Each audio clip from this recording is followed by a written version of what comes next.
Hello,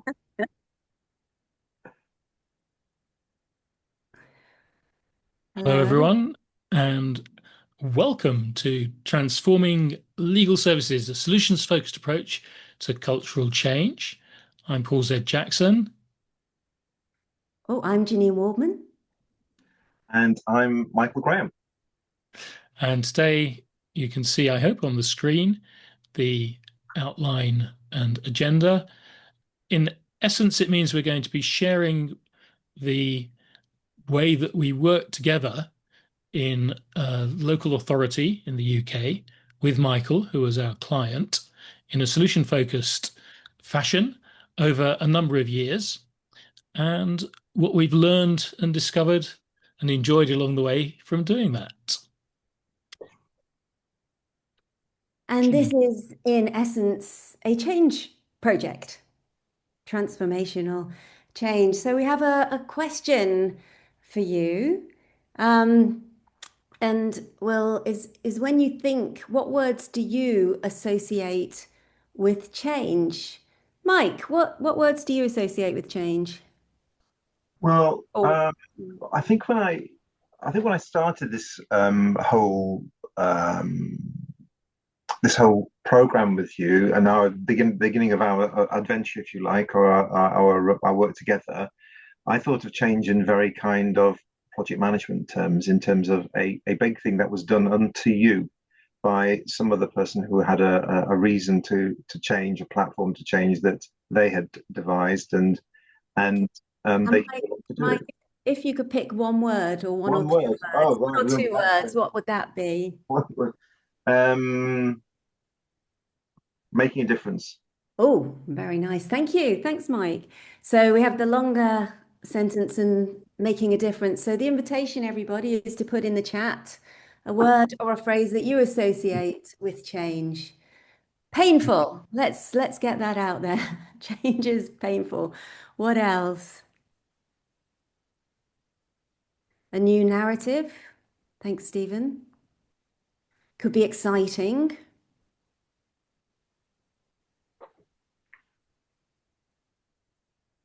Slow, potentially.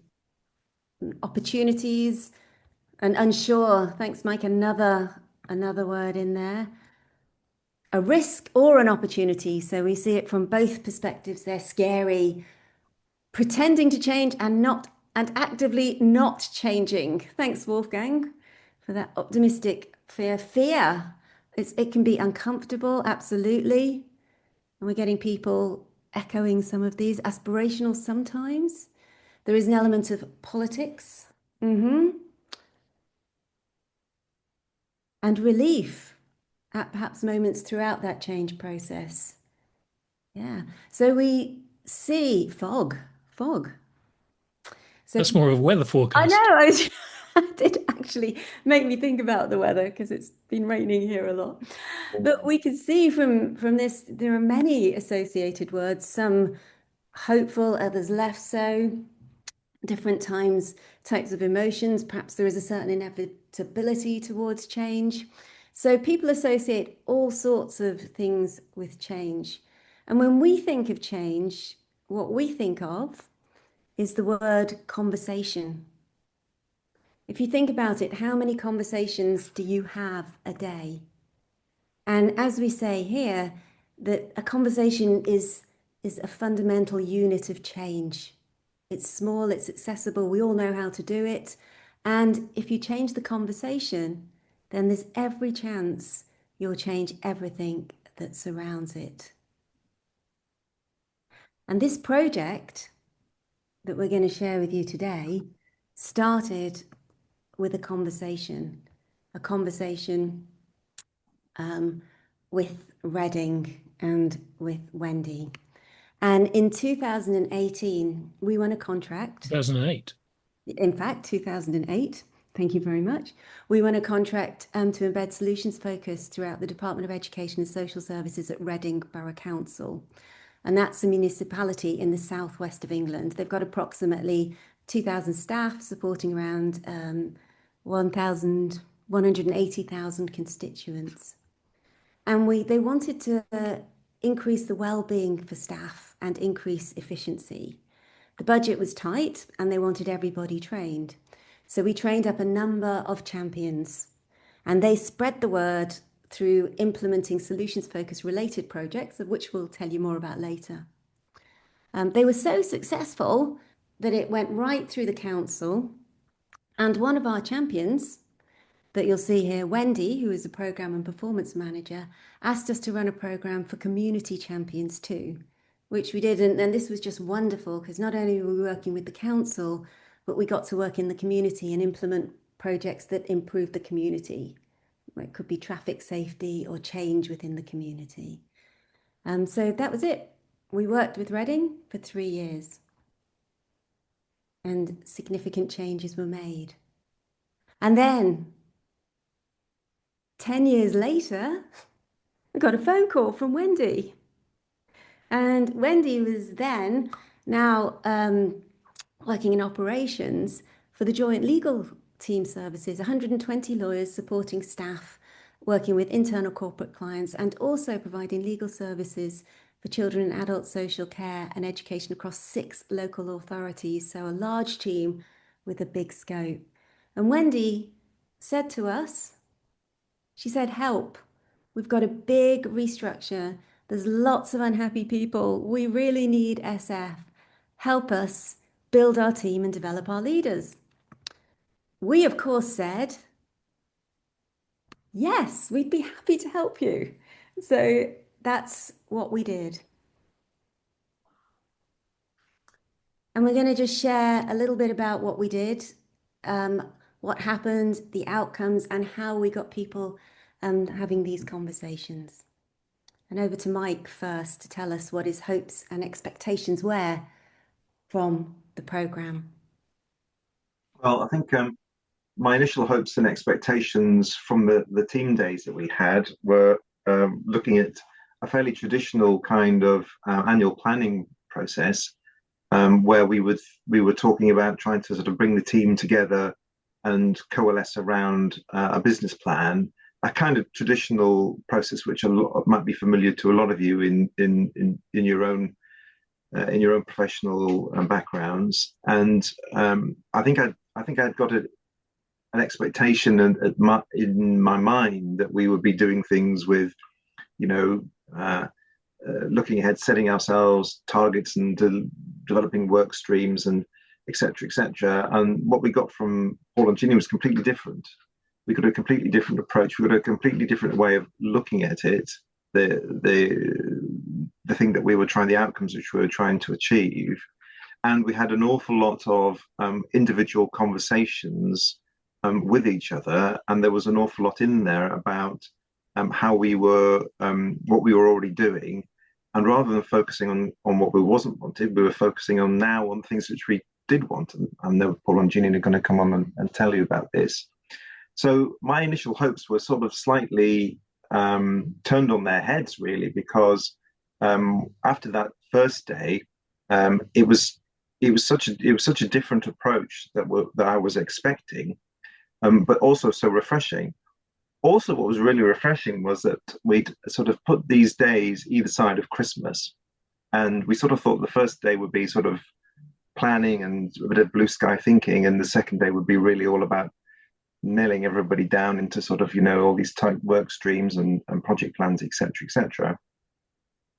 But people were really so enthusiastic after the first day that when it came to the second day, they were really keen to come back because they wanted to carry on with the kind of conversations which we've been having, and they could see the value for us. So when we got to the second team day, everybody was ready to sort of make their own commitments and take things away, which was quite unusual for that kind of team day. Sometimes people come to those things, under a duress or a duty and feel reluctant to commit too much to what they're going to do. But there was complete buy-in and enthusiasm for the things which people wanted to change, how they could see the change, and most importantly, we'd made it approachable in a way which people could take it forward for themselves and see how their place in the team was going to be able to contribute, which was the really valuable part of it.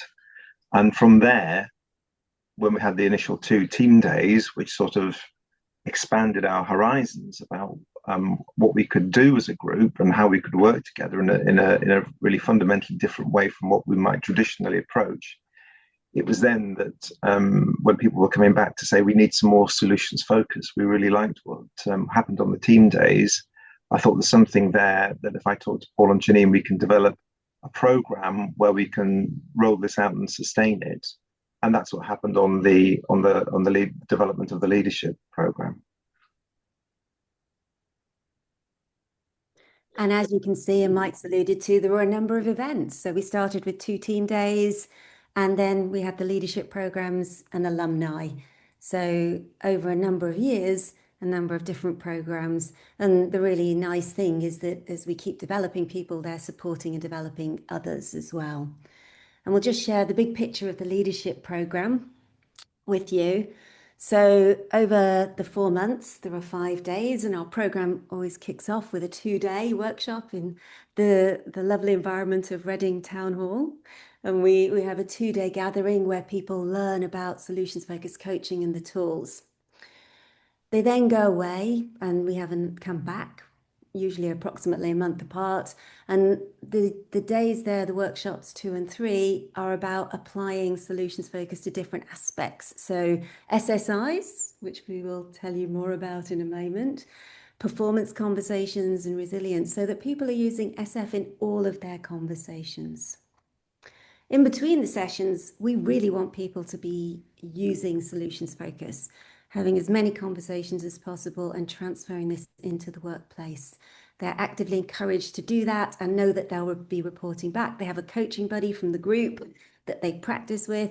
They're coached by one of us, and they have to move on their SF projects. These are projects that are using SF in an applied way in the workplace with specific measures.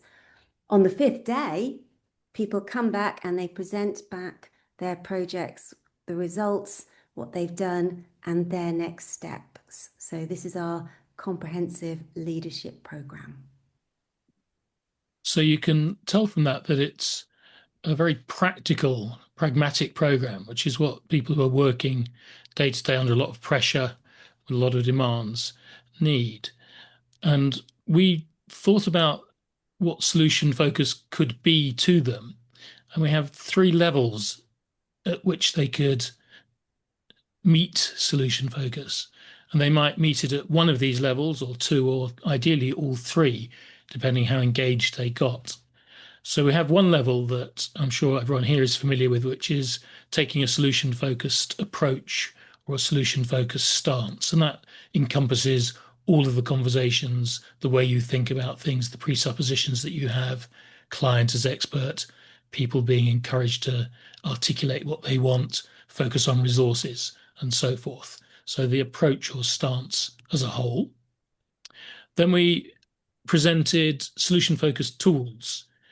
These are also items you'll be familiar with, like scaling, or a future perfect conversation, or miracle question conversation. The idea of small steps that you could take.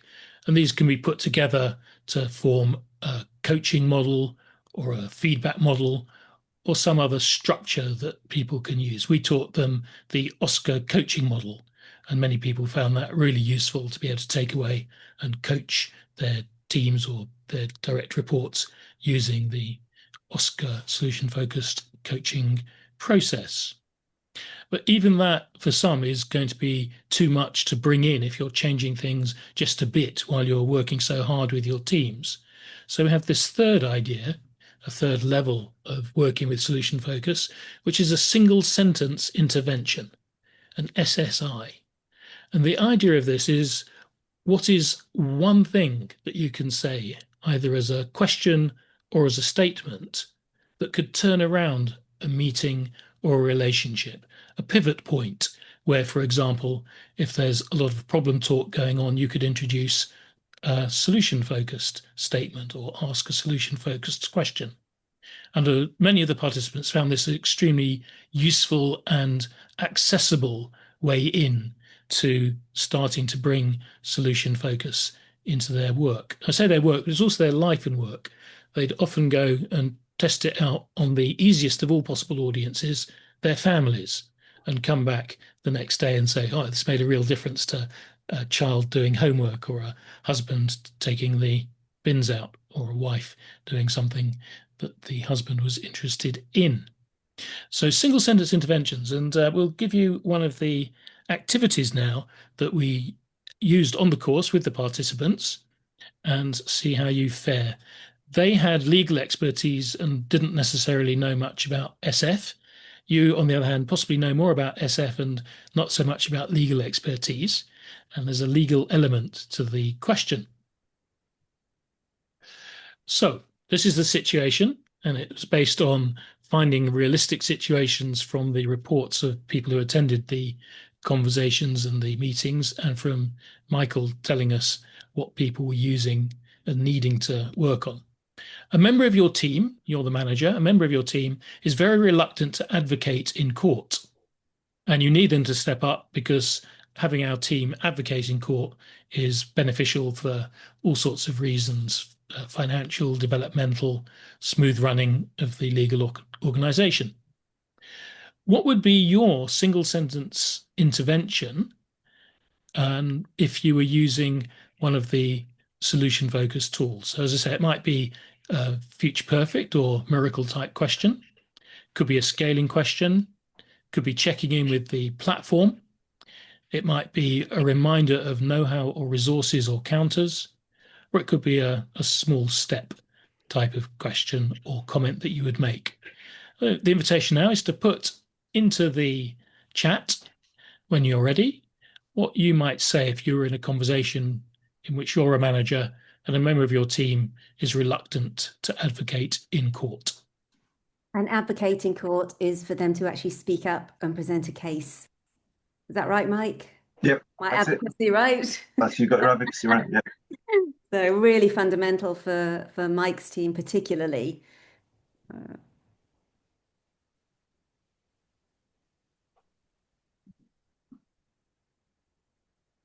While you're thinking about that, Michael's comment, yes, we're finding it really useful as a way in to taking an SF stance. It's because it's so low risk, unobtrusive, and yet can make, as we've said, a fundamental difference if you shift a conversation in a certain direction.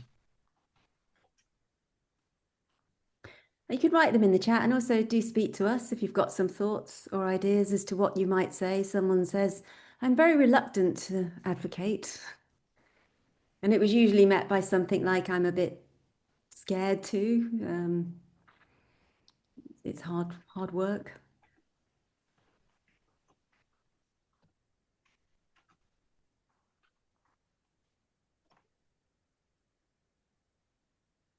I just want to ask, are those lawyers coming to their coach to say that? Or is it just having a general conversation in a room or something? What you'd have, Beverly, is you'd have a manager who's managing a team.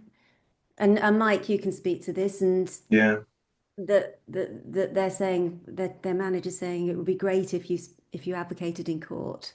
Perhaps, Mike, is there anything else to add for context? Yeah, no, actually, there's a kind of mix of work for some people where they're busy doing preparation on cases in the office. They're meeting their professional clients, their social workers. They're going to case conferences, etc. So some of the pushback that we get is that it takes more time for us away from those tasks to go to court and present the cases. But the social workers like their in-house lawyers to be there. They don't like to have outside counsel there.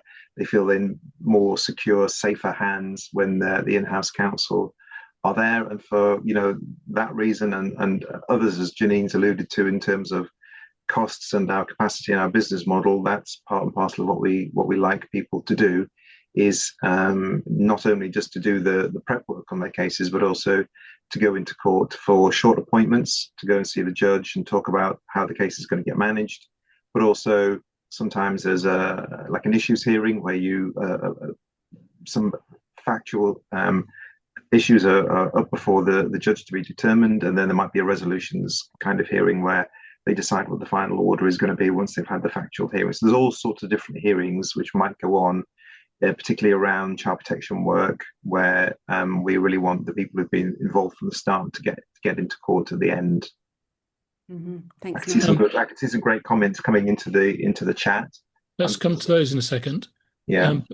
To answer Beverly's question about where this conversation was positioned. Could well be in a one-to-one. Yeah, could well be in a one-to-one. We were teaching people to coach, and that managers were encouraged to take a more coaching approach. So they could have been having semi-formal or formal coaching conversation with someone, and also to use it every day in a team meeting where they weren't doing a full-on use of all the tools as they might be in a coaching session. So it could be either. Yeah, I mean, particularly that might have arisen in team meetings where we had a particular dynamic at one time where the people spiraled quite quickly into problem talk, and having the sort of skills to be able to sort of recognize that, and then call halt to that and flip into a more solutions focused conversation by deliberately saying something like, let's have a solutions focused conversation about this, and then you can then move on to, okay, well, let's take the topic of the outcome, which is lawyers going to court and helping their professional clients, and then you can move the conversation in the direction of what's wanted. And we started with single sentence interventions, which was, well, if you don't have half an hour, maybe you can shift people with one sentence. And there are some super sentences coming in here, so thanks. Yeah, wow. I like them. Do you want to go through them, Janine? Yeah, I shall do that with you. So, suppose you spoke up in court and did such a good job. What would X see you doing? Really nice, really nice. What would say? Yeah, that's nice, Stephen. What would a person say about how you advocate in court? And perhaps maybe we might have invited them to say what was the best you'd done, and get that perspective once we'd done that. Suppose you've been an excellent advocate for a client. Yes, what would you notice about yourself? So that invitation is suppose. Very nice, nicely positioned here on a day when you're feeling a little more confident about going to court. That's a nice one. Really nicely paced. Very small step. Yeah, and it works really well for a single sentence, doesn't it? Because it's gentle, it's an invitation. And then, can you think of a time where you've successfully influenced? So really nice one from Mike there, which is great to see. A time where you've done something similar, helping someone step into their resources. And if you have to turn up as the best lawyer you can be, what would that advocacy look like? Yeah, what does good look like? You at your best. Oh, yeah, that's a good one, yeah. And Mike's given us the classic magic wand. So some fabulous single sentence interventions there. What was interesting was that if you put one of those interventions in as your single sentence, nobody would know you were doing this thing called solutions focus. It would come across as perfectly natural and at most very slightly quirky or odd part of a conversation. So easy to integrate. Yeah, I mean, we might have seen a scale in there as well, perhaps. What's the best you've done? So many possibilities. Yeah, it's interesting how people do focus their single sentences. And we noticed that people would stick to sometimes the tools they prefer. Yeah. So, Janine, what happened? I think that was actually coming over to you. So, yeah, thanks, Bettina. So we are gonna now, we ran the programs and we talked about the fact that there were projects that people had to do. So we'll give you a little bit more information about the projects, and then we will share some of the tangible outcomes that people had. So people were given this upfront before they joined the program, so they knew they were going to be doing a project. And this had to be something that they were working on in the current moment. So a piece of work or a project or something they wanted to make progress on. We were very keen that we weren't adding extra work to people. Lawyers busy, they're logging their hours. So it was really important that it was something that was worthwhile. So it had to be something that an aspect of your work would benefit from applying solutions focus. What we wanted is something that was ongoing.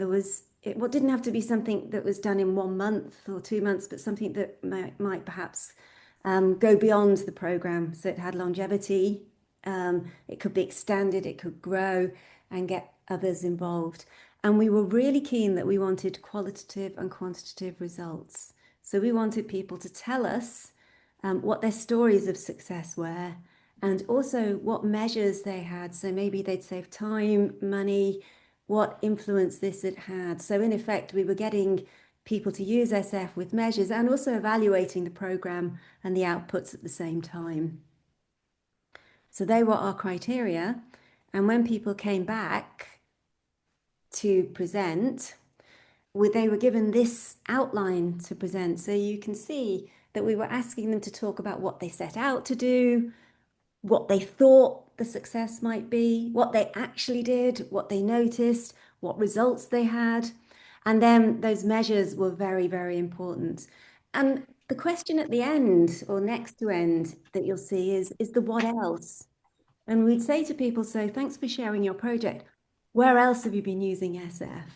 And it was almost magical. We'd hear someone go, well, I've done my project and I've changed my life, and we've landed this piece of work that we've been chasing forever. So the what else was really interesting to hear as well. And then we asked people what they're going to do next, because as we said, these are ongoing projects. And what we're going to do next is, Mike, you're going to share some of the projects, some of the outcomes that came from these projects.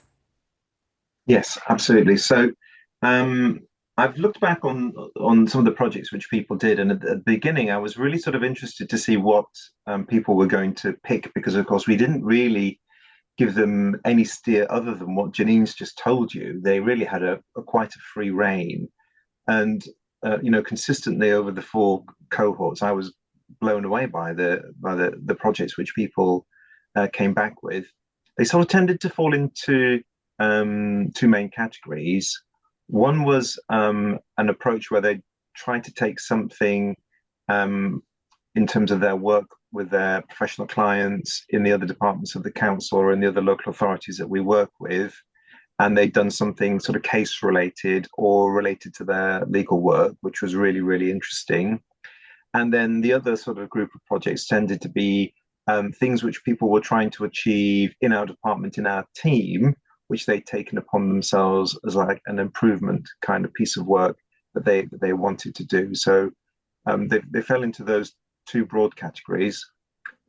We've got 2 people to show you, and I can give you a bit of an introduction to both of those. But there were many others as well as those. And perhaps I'll talk at the end of the videos about some of the other examples. And I can also talk about some of the other kind of very pleasing and unexpected outcomes that we got from doing this project. Because I think that at the beginning we were thinking this project was going to be something to make sure that the people were practicing, and we had a way at the end of making sure that people finished the whole program by paying attention to the amount of resource that we were able to bring to it from Paul and Janine. So it was that kind of not just giving people the teaching, not just giving people the coaching, and then they don't think and don't apply it, but actually find a way to apply it. But the results in terms of what happened were way beyond just the kind of simple application, which we can explain.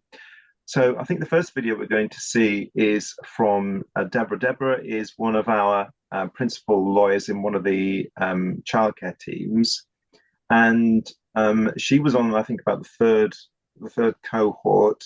And by that time, we'd opened up the cohort to other senior members of the team as well, which included on her team Dasha and Laura, and they all had an individual project to do. That was part and parcel of the rationale. But what they did is actually they grouped together and they created a team project. And the team project that they decided to pick was actually something really, really important for the department, and something which we had been trying to deliver with our shared service board, which was how can we get child protection proceedings finished in under 26 weeks. 26 weeks is a national indicator. Not all local authorities, most authorities in Britain aren't aren't able to achieve that. But we were very, very focused on it. And in this project, Deborah actually worked with her whole team, expanding it out, not just to the two others who were on the program with her, Dasha and Laura, but actually involving everybody from the trainee solicitors and the paralegals, and them all working together as a team and going out and working then with their social work clients to actually focus very closely on what small steps they could do in a number of different areas around legal proceedings and their relationships with clients and all different aspects of their work, so that they could get those cases in under 26 weeks. So, Paul, do you want to press that? And it was to us solicitors, because of course we have to justify to the court if our cases aren't concluding in 26 weeks, what the reason for that is.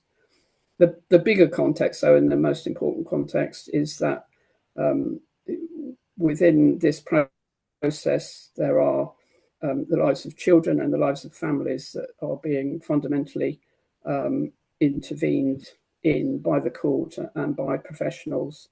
And there are children's futures at stake. The decisions that the court makes within care proceedings obviously has a major impact in terms of where children might live in the future. Some children may end up being adopted. Some children may end up being in foster care away from their families. Some may return to their families.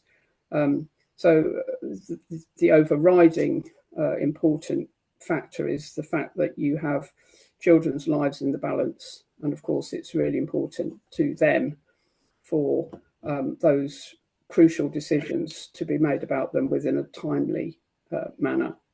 And that's why 26 weeks really is important. And obviously that underpins Parliament's requirement and the court's requirement that we should complete these cases within that period.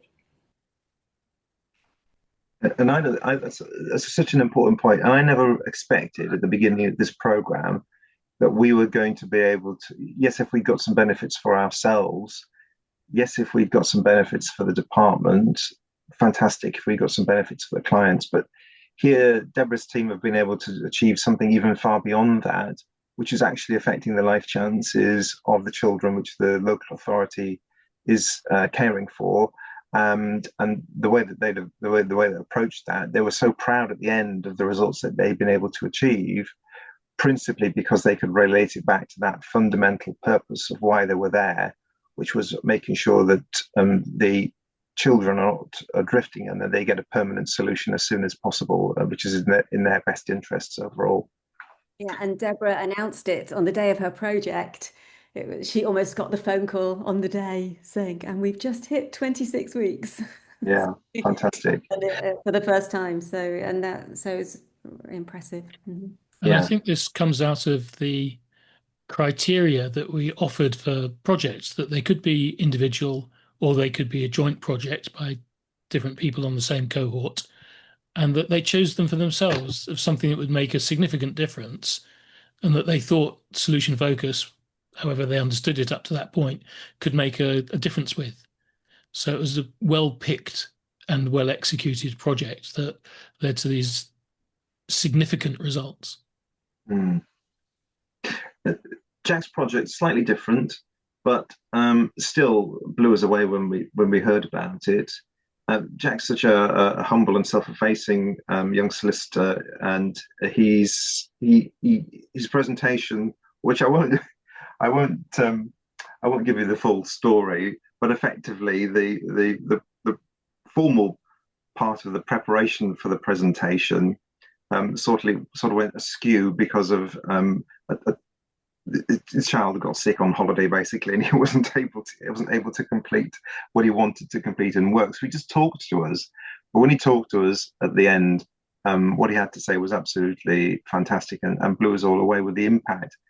The impact compared to the simplicity of what he'd done and how he'd gone about it. And when we sort of gave feedback to Jack, we said, what you've attempted to do there is something which all lawyers would presume to be the holy grail, which is how can you get a perfect instruction out of a client so you don't waste any time. anyway, let's hear what Jack's got to say about that and how he approached that. So my name's Jack, and I am a housing and civil litigation lawyer. The name of my project was Case Ready Legal Referrals, and the aim of the project was to get to a point where officers were sending referrals for legal advice and legal action. They were sending referrals that were case ready for me to look at and immediately take legal action with. I'm paid as a lawyer to do the legal work, and often we get referrals or requests for advice or requests to take action that don't include relevant information, or a lot of the non-legal work's not been undertaken. So that means that me as a lawyer, I'm spending a lot of time and a lot of the council's money doing non-legal work to get to a point where I should be able to do legal work. So to me, it meant that I can focus on what I'm trained to do and what I'm good at, the legal work. It meant that the time that I was spending doing the non-legal stuff, I could dedicate to legal work and other matters. For the council, it meant that at the point that the involvement of a lawyer was sought, things could progress quickly. So there was less delays, there was less money spent on a lawyer doing non-lawyer tasks and work. It meant that cases progressed quicker, we got into court quicker, and it also freed up the capacity of the officers referring to legal, because they didn't have to keep going backwards and forwards, providing me with information that they should have done in the first place. The first one took 9 hours, 9 hours worth of legal time, with a cost of £1,125 to get from a position where the legal referrals received for me to do some actual legal work. Whereas the second one, very similar case, very similar circumstances, dropped down to just 3 hours with a cost of £387. So that's just one case example, but bearing in mind that I have up to 50 cases at any one time, the sort of scope and potential for savings across one lawyer's caseload is massive. I use the SolutionFocused coaching tools and skills that we learn as a sort of a framework for working with client officers to get these legal referrals into a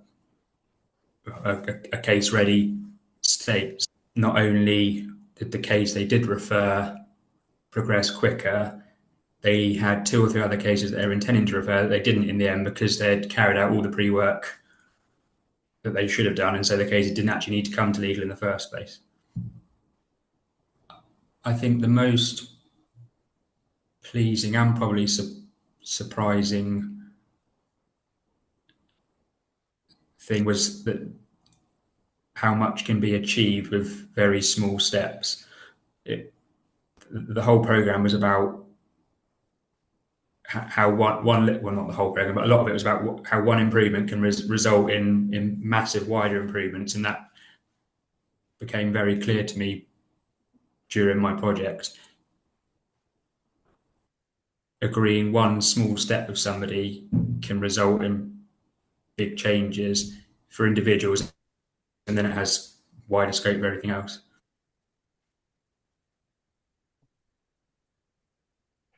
That's just fantastic. We were sort of blown away as well by the kind of impact that had ongoing, because obviously, as Jack said there, multiply those kind of savings across, a caseload of 50, which might turn around every 6 months to a year. You're looking about £35,000, £70,000 savings, continuously over a caseload over a year. it's for such small changes, it's huge.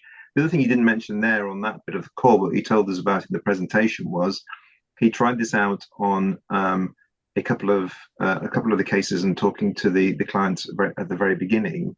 But the results were also not only that some of the cases came over and were more easily worked upon straight away and resulted in that financial saving, but he also told us that 2 cases didn't come over. He had talked to the client subsequently and found out that they were able to adjust things in the ways that they were working.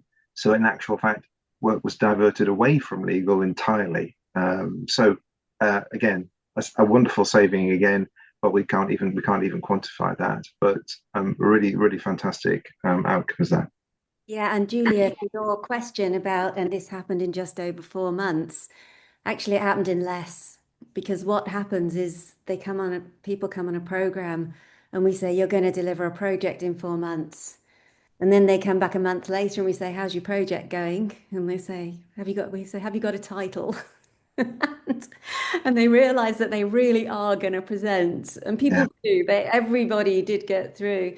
So I'd say a lot of the projects were about 8 weeks by the time people had got started and got them going.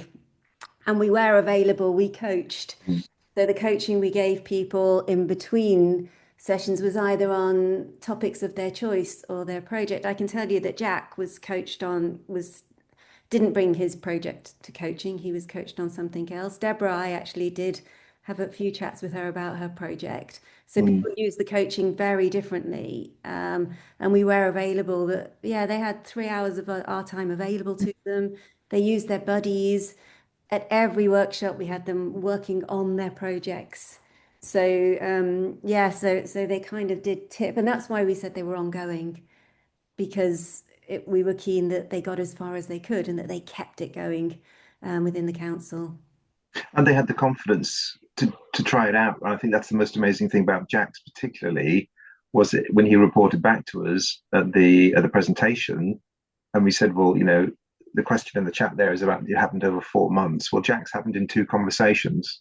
He had 2 conversations with one particular client and then got those results. And I think that's the thing with Deborah's as well. It was multiple conversations with multiple social workers over a period of time. But we're not talking about a continued and sustained amount of effort in order to be able to get those results. Because, yes, we sustained and continued the training to allow people to be confident to go off and have the conversations, but the conversations themselves, I don't think they took 4 months in terms of work, Janine, did they? In terms of the start to finish, most people were panicking for the first 2 months, as you've indicated, about what they were going to present at the end. So I think they were actually quite sort of short in terms of their how long they lasted, each individual one. Yeah, and there was a range. Yeah. So some were not keen to take on a big project and were coaxed into a smaller project, and they decided that scope for themselves. Others took on something that was more challenging and put more effort into it and were rewarded commensurately. Yeah. So on the one hand, we had, here's a criteria for a project and we expect you to do one, and then there'll be a presentation of it. So we were taking it very seriously. And on the other hand, they could approach the whole thing with a single sentence intervention and test this in a minimal way. We're aware that for people to change when they're in work and under the pressures they're under, it takes something to get them started on that route. And they had this set of options with which they could start, along with the regular pulse of the training days, which was very short amount of actual contact time, plus the coaching. We had one person who was in charge of debt or did debt collection, George. She coached all her team. She collected more debts. She put the figures in hundreds of thousands and attributed a good chunk of that to working with SF as well. And Samudu, what was his? He changed a heading. Well, that was a wonderful project as well. This was a team working with schools and children with special educational needs, and sometimes the parents got very distraught by the solutions which are being offered by the school, and it got litigious. And previously, the approach of the team had been to try and win all cases.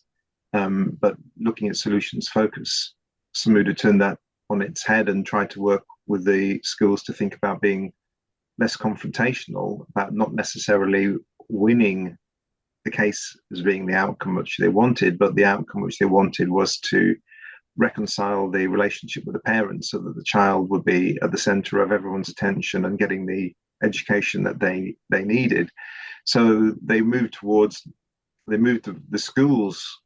He managed to move the schools kind of attitude and approach, as well as shifting their own approach to be able to get sort of more negotiated solutions with the families and avoid litigation. And again, avoiding litigation involves avoiding costs, which is fantastic. And if you're looking at just in a pound sign kind of consequences, but also not destroying a relationship with the family that you're working with is untold benefits as well, isn't it? I think it's okay to say that Samuda was under immense stress with these cases that he'd been struggling with over months and months, with very oppositional stance to the other parties. It's multi-party with the school, parents, the child, and the council. And switching to a solution-focused approach relieved all of that stress and tension. He got very quick, satisfactory settlement. They changed it in the letter headings. Yeah, I appreciated that they'd sort of had made a thing on their letter headings about their success record, and they saw that was a contraindicator to what they were actually trying to achieve. What they were actually trying to achieve wasn't at winning at all costs or winning all cases. So they completely took that off. They changed their letterheads entirely to make sure that they were not seen as confrontational or not seen as aggressive in any way, which was really good. So their original letter heading was, what did it say, Mike? It said, "We win." We win all our cases, or something like that. I was quite shocked actually. I didn't know they were sending that out on the letterhead. I'm certainly pleased that they saw the need to remove that bit on what they put on their letterhead. Yeah. Well, thanks for that. And we can see there's some questions in the chat as well. So opportunity now for questions and reflections. So let's start answering them. Wolfgang, yes, that's absolutely understanding that if they could avoid going to court, that's a saving. It is, and in that particular instance, he was working with housing officers, and I think the conversations that he would have adopted with the housing officers were about them having exhausted all their processes to be able to resolve the situation with the tenant, whether that would be about antisocial behaviour or about rent payments or about disrepair of the property, to be able to fix whatever the topic was at hand, and then avoid that coming into legal. So it was the have you been thorough in your preparation fed back into the work of the client team, which is about let's be thorough in our approach to dealing with the tenants in the first place, which sort of again extra benefits we weren't expecting. Are we informed by appreciative inquiry and or signs of safety? We're familiar with them, but we take a pure SF approach. And you can see that in how we've structured the course and the questions we're asking and the suggestions we're making and the options we're giving to everyone who's on the course. We're applying solution focus to ourselves, to the project, and to everyone. I didn't hear signs of safety mentioned even when we were dealing with participants who were involved in child protection. And appreciative inquiry is a sort of parallel world with different language and different history. I know David Cooperrider, who's one of the originators of it. We can have an interesting chat, but we're doing different approaches, different processes. Janine, research? Is the research that informed your approach to which project, Gil? Can you make that?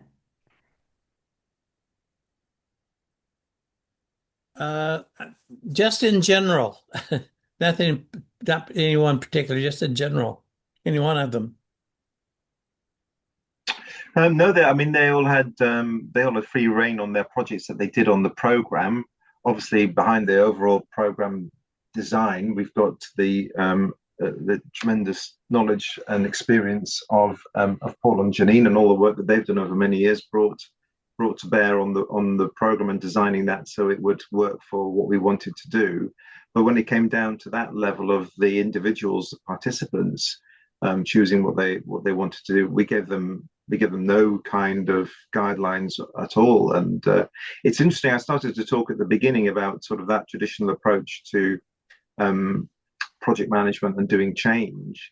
And actually, there's some other projects which people did in the team, which were sort of traditional change projects. And there were things like rolling out computer systems and revising induction processes and stuff like that.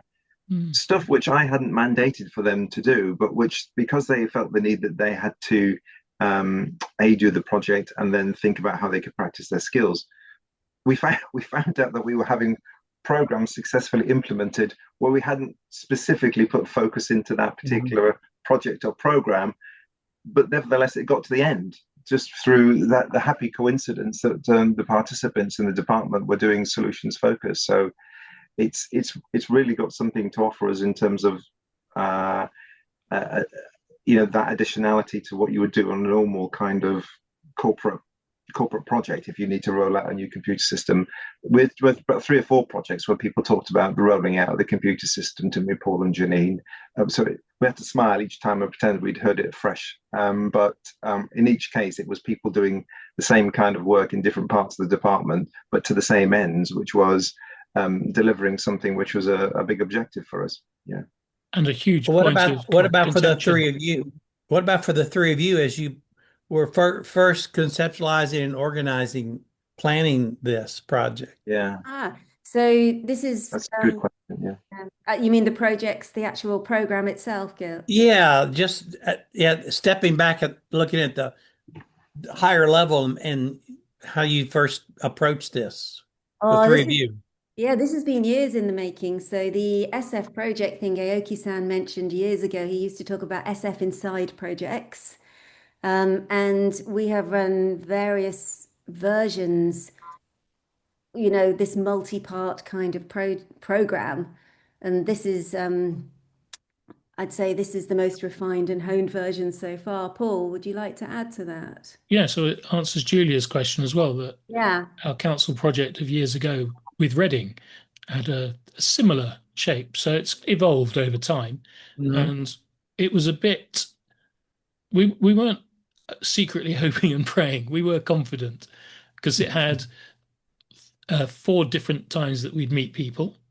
We'd be coaching them and they'd be doing this project and they'd have access to single sentence interventions and various supporting materials. So every invitation was there for anyone to have a go. And those that had a go saw immediate results as well as these longer term results. And the SSIs was the piece, because we'd been thinking about this, running workshops and thinking, what's the smallest element that people can use. So that this program very much featured that as kind of the next evolution. And it also we were much more focused on the projects that we wanted them to be significant and how we supported people as well. And to get people starting using SF as soon as possible, not waiting 2 months. And the SSIs help a lot with that. Cultural transformation, it was changing them and us thinking, I would think it's fair to say. And quality conversations were much more sought and happening than strict performance management or telling people what to do. And then the ripple effects that Mike's spoken about. So lots of good things going on. Because obviously the thing that everyone wants from attending this course is a certificate.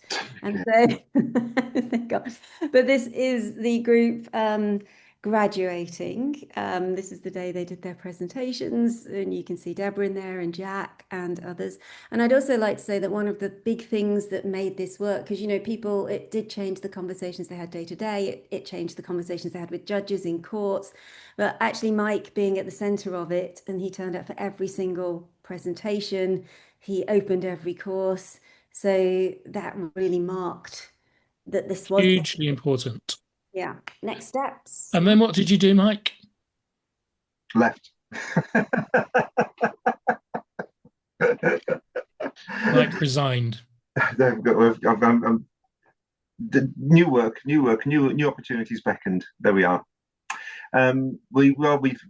We've scoped a new kind of team development program on the back of that, because the work that particularly Deborah and her team did just sparked a thought, which was, of course, we've looked at this and given it to people as individuals, but the power of when they get together and do a team a team project, and they support each other and they hold each other accountable by, carrying on the work and using the tools, it's got so much impact. So we've designed that program, and it's been left with Reading to pick up if they want to roll that through.